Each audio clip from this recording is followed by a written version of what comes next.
মৃত্যু কি সবকিছু শেষ করে দেয়? অন্তত একজন সম্রাট তো তা মানেননি। কল্পনা করুন, মাটির নিচে লুকিয়ে আছে এক বিশাল সামরিক বাহিনী, অস্ত্র হাতে প্রস্তুত, সারিবদ্ধভাবে দাঁড়িয়ে। আজ আমরা প্রবেশ করব চীনের ইতিহাসের এক অন্ধকার ও বিস্ময়কর অধ্যায়ে, টেরাকোটা আর্মি। এই ৮,০০০ পাথরের যোদ্ধা কেন তৈরি হয়েছিল? চলুন জানি সেই অবিশ্বাস্য গল্প। আমাদের গল্পের কেন্দ্রে আছেন কিন শি হোয়াং, যিনি ২৬০ খ্রিস্টপূর্বাব্দে চীনকে একীভূত করে প্রথম সম্রাট হন। তিনি যেমন ছিলেন শক্তিশালী শাসক, তেমনি ছিলেন অমরত্বের প্রতি প্রচণ্ড আগ্রহী। নিজের পরকালের সাম্রাজ্যকে সুরক্ষিত রাখতে তিনি এক অবিশ্বাস্য সিদ্ধান্ত নেন। তার সাথে জীবন্ত মানুষদের বদলে মাটির তৈরি এক পূর্ণাঙ্গ সেনাবাহিনী কবর দেয়া হবে।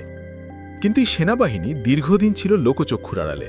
১৯৭৪ সাল চীনের জিয়ান শহরের এক সাধারণ কৃষক যখন কুয়ো খুঁড়ছিলেন, তখন তিনি প্রথম টেরাকোটার মাথা আবিষ্কার করেন। সেই মুহূর্ত থেকে পুরো বিশ্ব চমকে যায়। একে একে উন্মোচিত হয় ৮,০০০-এরও বেশি সৈন্য, ১৩০টি রথ এবং ৬০০টি ঘোড়ার এক বিশাল মাটির নিচের জগৎ। এই সৈন্যদের সবচেয়ে বিস্ময়কর দিক হল এদের অবিশ্বাস্য বাস্তবসম্মততা। প্রতিটি সৈন্যের মুখাবয়ব, দাড়ি, গোঁফ, চুলের স্টাইল সবই আলাদা, যেন প্রত্যেকেই এক একজন আসল মানুষ। বিজ্ঞানীরা নিশ্চিত হয়েছেন যে কোনো ছাঁচ ব্যবহার না করে প্রতিটি মূর্তিকে স্বতন্ত্রভাবে ডিজাইন করা হয়েছিল। তাদের পোশাক, চুলের বিন্যাস এবং জুতো দেখে বোঝা যায় তাদের পদমর্যাদা। এটি প্রমাণ করে প্রাচীন চীনা কারিগরদের শিল্পকলা ছিল কতটা উন্নত।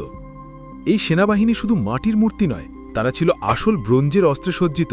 তাদের অস্ত্রগুলো এতটাই নিখুঁতভাবে তৈরি ছিল যে ২৫০০ বছর পরও সেগুলোতে মরিচা ধরেনি। বিজ্ঞানীরা এখনও এই অস্ত্রের স্থায়িত্বের রহস্য উন্মোচনে হিমশিম খাচ্ছেন।